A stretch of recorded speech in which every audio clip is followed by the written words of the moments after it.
This is a shark.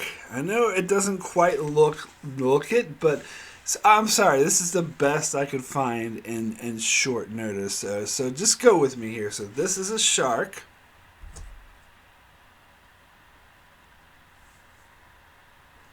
You see what he did? This Borg, he jumped the shark. Get it? Yeah, you get it.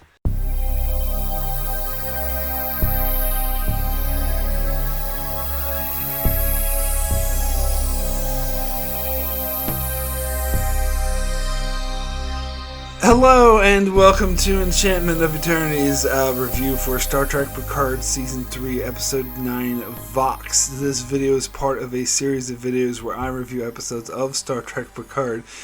So I have to start with a spoiler warning for the penultimate episode of Season 3, Episode 9 of Star Trek Picard. If you have not seen this episode yet, you will not want to watch this video, otherwise some things will be spoiled for you. So, I'll tell you how I'm feeling right now. I am feeling like a sucker. Like a naive moron who's been conned. Because everyone likes to think of themselves as kind of smarter than people who... You hear about people who've been conned. I'm not going to get political, but, certain political...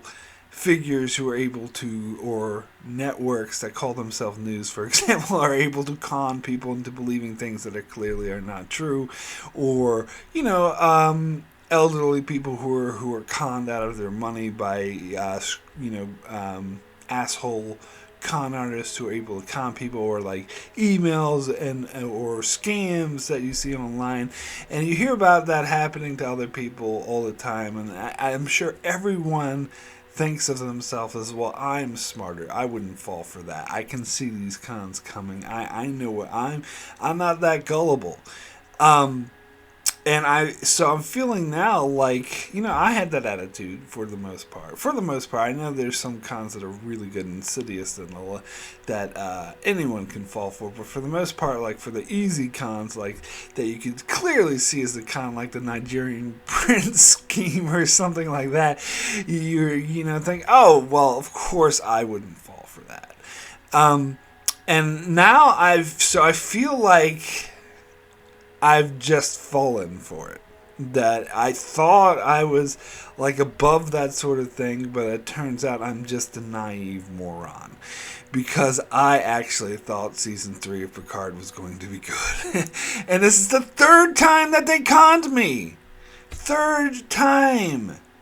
It's like the fool me once, shame on you, fool me twice, shame on me, and fool me 3 times, I guess huge shame on me. I'm a total fucking moron if I fell for it a third goddamn time.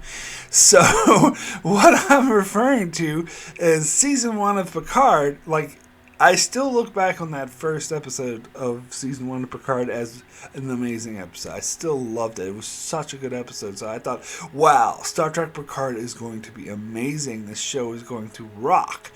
And then episodes 2, 3, and 4 happened, and I was like, well, this isn't as interesting. This isn't as good.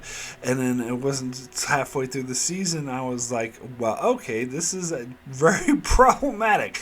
Now, to be fair, overall, I look back at Season 1 of Picard. It's not a terrible season, but it's a mixed bag. Like, there's still some good things in that season, but there's also some terrible things. And overall, the season's not cohesive, so it's not a great season, which is what I thought it would be after that first episode. Now, Season 2 of Picard is the first 2 episodes were great. If you go back and watch my reviews for them when I first came out, I was like, wow, this is amazing, going to be an amazing season. All my fears that it was going to suck is laid to bed. This is actually going to be a great season. And then, after episode 2, it all started to go to shit. And I realized I was conned yet again, because it turned out to be the singular worst season. It was a total giant mess, a huge ball of bullshit, nonsense, the worst, most messy, most incoherent Star Trek season that ever constructed. And now, season 3, I was coming in as with that skepticism is that I will not be fooled again. I'm not going to be fooled by this con artist. I see through you. I see what you're doing here. You're trying to get me to like this season, but in the end, it's going to suck. I see it, and so that's why most of my reviews, I've been very skeptical. People have been giving me shit about the fact that I've been so skeptical and negative, and because everyone else is talking about this season like it's the best thing ever invented. You have these, new Trek haters who are even going on saying that this is by far easily the best thing to come out of Star Trek since Enterprise, and that this is what Star Trek needs to be. And I never got on board that hype train, but with last week's episode, I loved it, and I talked about how much I loved it, and I was like, well, maybe I was wrong. Maybe I was wrong about Season 3 of Picard. It is actually going to be good this time. And they fucking conned me. We're conning you again. Making you... It was a long con because it took me all the way up to episode 8 until I was finally on board with it. And finally thinking, oh, yes, no, I was wrong. I shouldn't have been so skeptical. This is different than Season 2. It's actually going to be good. But as Yoda would say, no different, only different in your mind. It's not different. What is different than Season 2? Because, to be fair, nothing could be as terrible as that. And Season 2 started going downhill after Episode 3, and to be fair to Season 3, it took it all the way up to the second to last episode of the season before it went to shit. It took it a long time to go to shit. And so... To be fair, and I'm assuming the next episode is going to suck because I think there's pretty much no way it won't. I think that's an impossibility at this stage. They've passed the point of no return with this episode.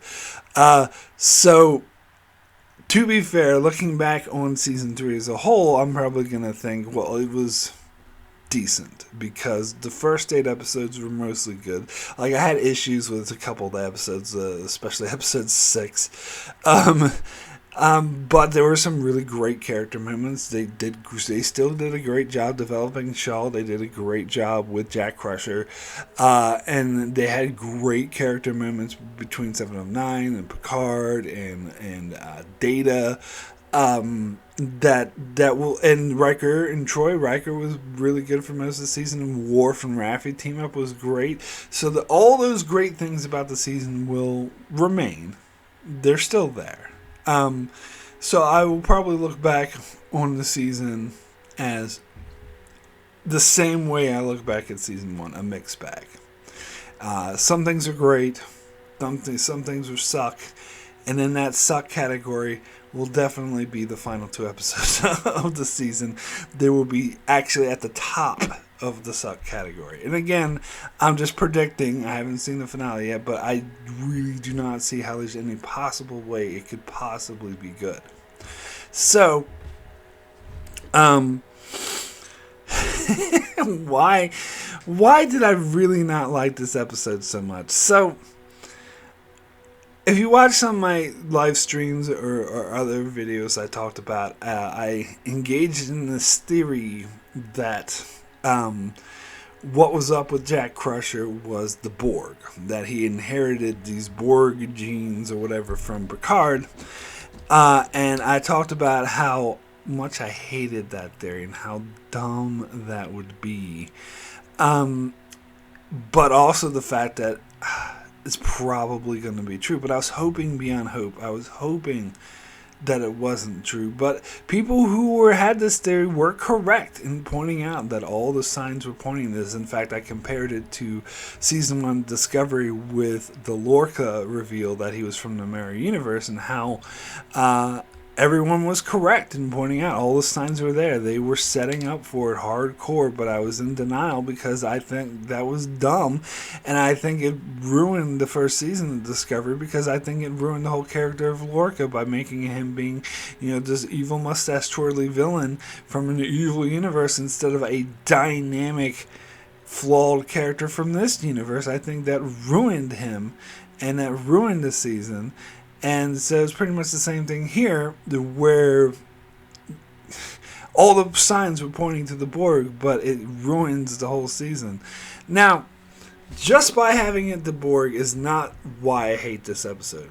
It was definitely a huge hit, and they had to work very hard to sell me on this Borg reveal, and they failed miserably. Not only did they fail to sell me on it, they made it actually even worse than I thought it would be.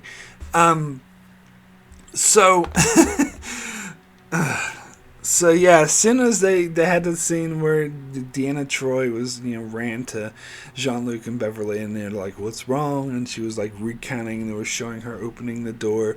And as soon as they showed that Borg cube going, "We are the Borg," I'm like, "Fuck! God damn it!"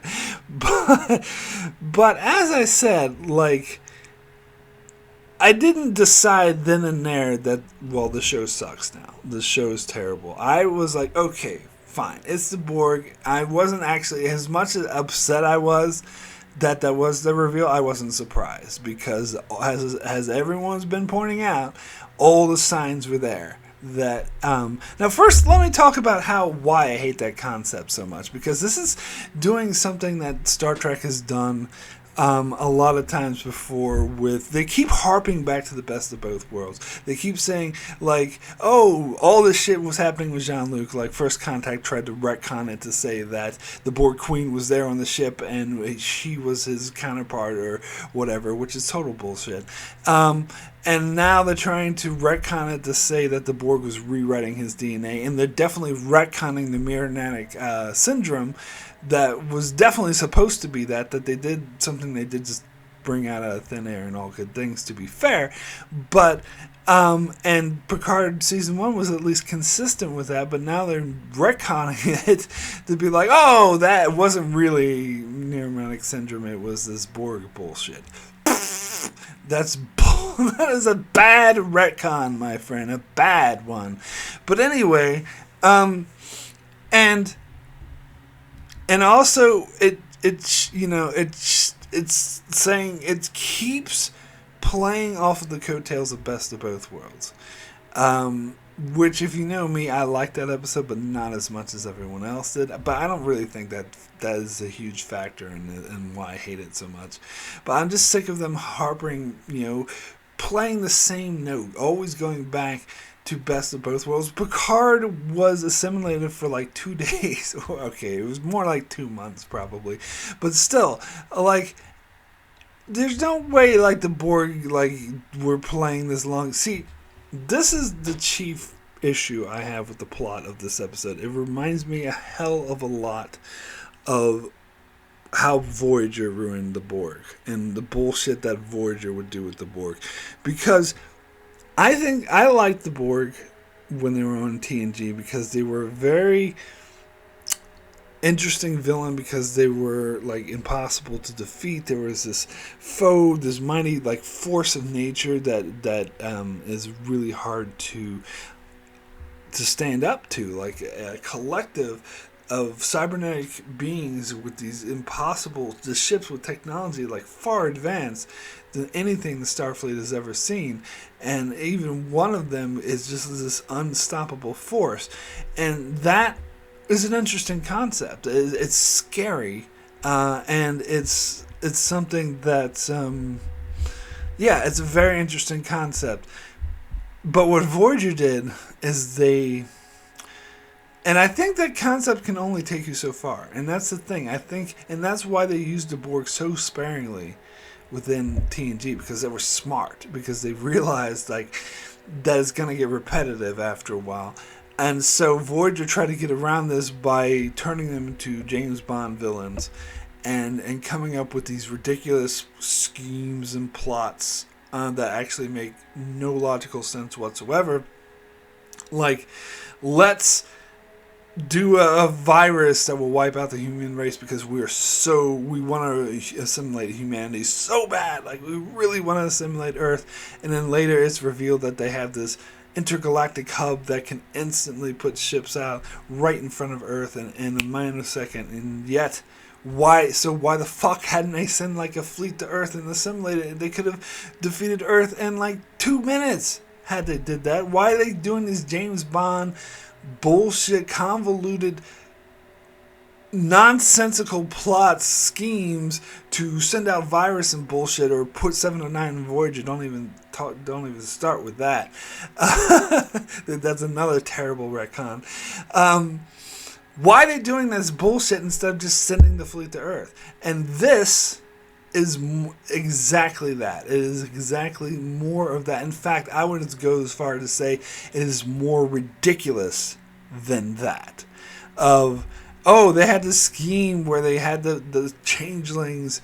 They were working with the changelings so the changelings could infiltrate Starfleet and weaken it and have them implant this Borg code into the transporter system that every time they're beaming it, it's slowly assimilating all humanity and they don't even realize it. You know what this reminds me of? It reminds me of this episode, Tinker Tenure Dr. Spy. Which is a really good episode, one of the best comedy episodes of Star Trek.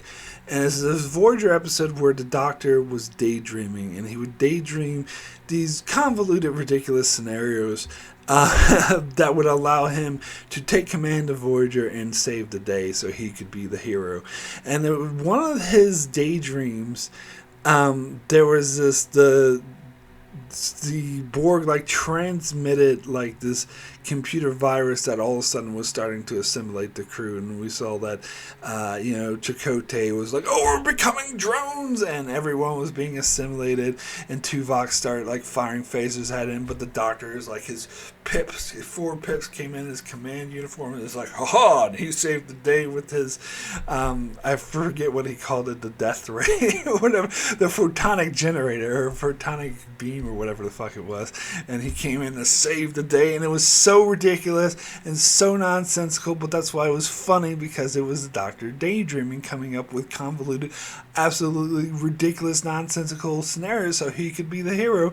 And that's what they're doing here, but seriously, but unironically, they're doing pretty much the same thing, that all the crew and entire Starfleet is automatically being assimilated through this convoluted plot of the changelings working with the Borg.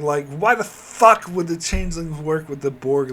Why would the better question, why the fuck would the Borg work with the changelings? And this gets into the whole concept of the Borg Queen, which is the concept I was never on board with. I never liked. I hate it, and every time they harpen back to it, I hate it. So to see that the Borg Queen is trying to seduce Jack, and Jack, you're the one, you're the savior.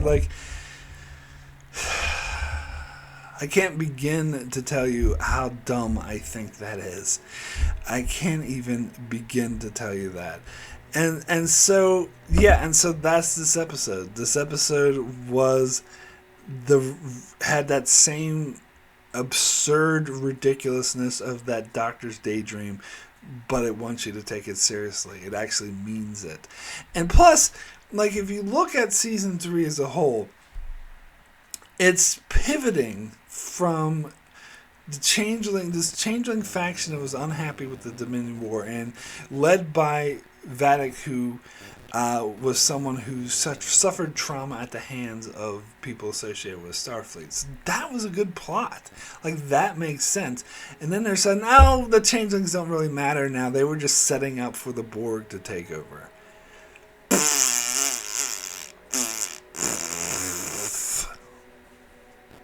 And I know there's going to be people out there who are going to eat this up, just like people like Endgame of Voyager, which is something that will always elude me as to why. And people like Dark Frontier into Voyager, and they like the Borg Queen. And some people even liked Picard Season 2. But usually, especially the Picard Season 2 ones, they tend to be in the minority. But here, it seems to be the majority. The majority is just eating this up. Yum, yum. Which is beyond me. I'm curious to see, because some of these new Trek haters who loved season 3 and thought it was the greatest thing ever and much better than Strange New Worlds, they claim to have seen the entire season. So really, they saw this and looked at this and was like, wow, this is much better than Strange New Worlds. This is way better than Lower Decks or anything Modern Trek has done in the past 10 years.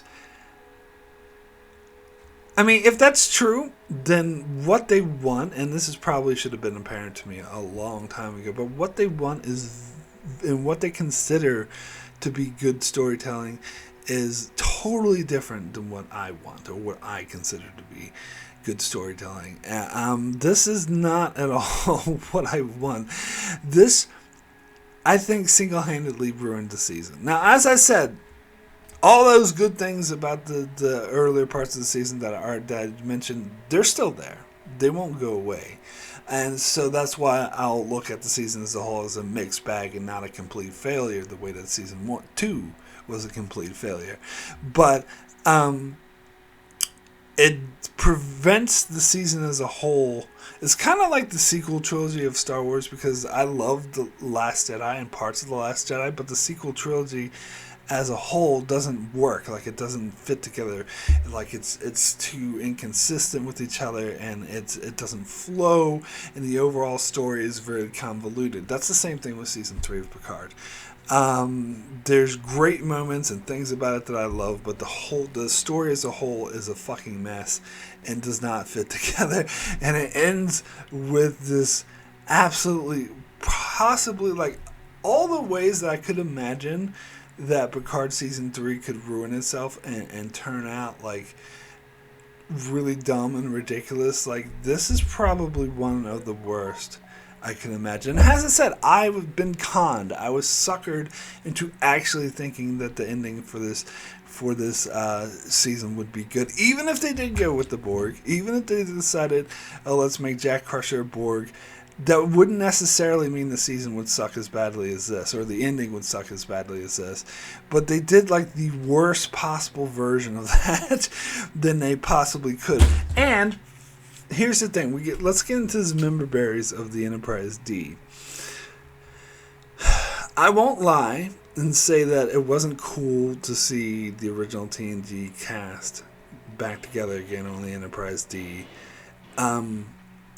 But any like positive feelings of nostalgia that I had for seeing that were completely overwhelmed by how fucking contrived the plot was for them to get them there. Oh, let's make it so all the Starfleet ships are, networked together, which why the fuck would anyone who's not a changeling agree to that bullshit? It's a stupid idea. What did they think, like the Borg didn't exist? And to have Shelby of all people, and they even call this out. They're like, oh, I can't believe Shelby of all people agreed to it. See, if you point out, this is something I learned from the pitch meetings, if you point out your plot holes to the audience, then it makes it okay, because you see, I know it's a plot hole, but it's that I'm pointing it out to you, so it's all good. No, it doesn't make it better. It still makes it, just because you're acknowledging the fact this plot hole exists, doesn't make that plot hole any better. It's still a fucking plot hole that makes no sense. That's bad writing. Why the fuck would she agree to that? Anyway, so all the ships are networked together, and the Borg control all the Starfleet ships, so they have to go to a ship that's really, really old. Really, really old, which just so happens, so conveniently, very conveniently, lets them do this big nostalgia memory of taking them back to the Enterprise D. Isn't that convenient? No, not convenient. It's fucking contrived. It is contrived. They just contrived this ridiculous plot that makes zero sense. It's this James Bond nonsensical scheme just so they could fucking have this goddamn memberberry of them going back to the Enterprise D. And you know what? I didn't like the interactions between Worf and Riker in this episode. I didn't, there was nothing like the personal reactions, like when Worf was like, I like the weapons of the Enterprise E better. See, Starfleet is being destroyed at the moment. Like, all their friends, like LaForge's own daughters, have been assimilated, and they're getting ready, the Borg are getting ready to take over and conquer the Federation once and for all, and they're sitting here talking about how great it is to be on the Enterprise D. Something about that felt very insincere to me. And it felt very unrealistic. Like, it really took me out of this world. The whole episode came off as complete, contrived, nonsensical writing. And then there's Shaw dying, the old cliche hero's death, which, don't get me wrong, this is one of the least complaints I have about the episode. But, all those people who were posting up pictures of Shaw and like Star Trek Legacy, let's do a 7 to 9 Shaw show. That dream died here with Shaw. It did undermine his character that they just killed him off like this. I think they could have developed him more, and it did seem a bit cliche. I mean, the way he went was cool, and fucking 7 of 9, and Raffi staying behind. And by the way, I love that. Speaking of contrived writing, I forgot to mention the fact that it just so happens that this Borg virus only affects people under the age of 35. How fucking convenient for a show that is relying on a reunion for people who are now very old in their 70s. How convenient is that? It is so goddamn contrived. It's so contrived. This thing is like one of the worst. I was talking about before how I was going to do like a most contrived episodes of Star Trek. This is a prime contender. This will be in my top 5 easily. And I think a lot of people don't really understand what I mean by contrived. What I mean is when this writer of the script obviously wants to get from point A to point B, and they don't really make that transition make any sense or make it believable. It's like, fuck it, who cares? Let's just get to point B.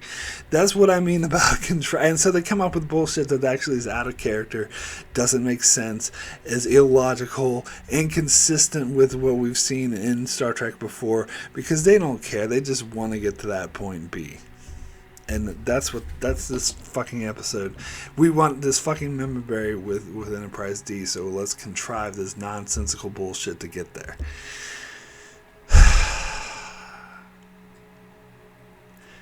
I'm depressed. Not depressed. That's melodramatic. I'm very disappointed. I'm very sad after watching this episode. So my rating for the Fox out of 10 is a 2. Extremely poor, and I am gonna be generous and not give it a 1, but it's a 2. You conned me again. You made me think that because last week's episode was such a great episode, you made me think, wow, Picard season 3 is actually going to be a really good season, and it's just going to be another mixed bag, just like Picard season 1. In most seasons of Discovery, it's just going to be a mixed bag that with no cohesion. So, there. Congratulations. You conned me yet again. So, that is it for my review of Star Trek Picard Season 3, Episode 9. And, I guess I might as well come back and review the finale. But really, it's just going to be going through the paces of...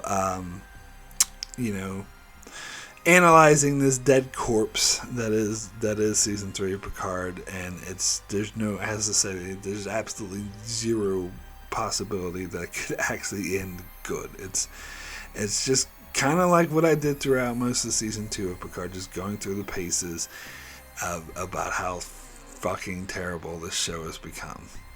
So that is it for my review of Picard Season 3. So I'll see you next week, I guess.